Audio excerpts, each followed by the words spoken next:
Are you short on time? Join us online. In this edition of the Augusta University Writing Center's online tutorials, we'll go over how to avoid those pesky comma splices.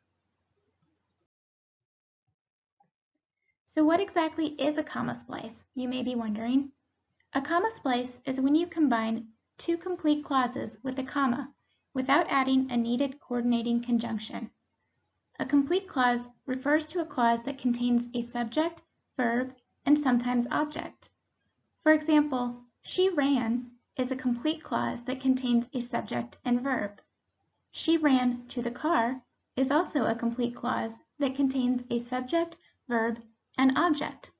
The verb-object part of the sentence is called a predicate. Below, we have an example of a comma splice. The writer has combined two complete clauses with a comma. We know these are complete clauses because they both contained subjects, she, and they both contain verbs, went and bought respectively. And these two clauses also contain predicates, went to the store and bought cheese.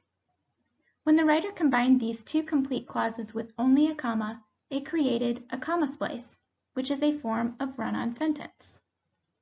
Okay, maybe you get it now, but how do you fix it? To combine two complete clauses without creating a comma splice, you must use a comma and a coordinating conjunction word. Examples of coordinating conjunction words are for, and, nor, but, or, and yet. The acronym FANBOY is often used to help writers remember these options. Below, you can see we have fixed the writer's comma splice by adding a comma and the coordinating conjunction word and. The sentence is now grammatically correct. She went to the store and she bought cheese. There are other ways to fix a comma splice, though. You could also create two separate sentences or use a semicolon in place of the comma. A semicolon is similar to a period. It links two complete clauses that are somewhat connected or related. The semicolon just creates a softer stop than a period's full stop. Think of it like a brief pause. Here we have example 1, which reads, she went to the store, she bought cheese.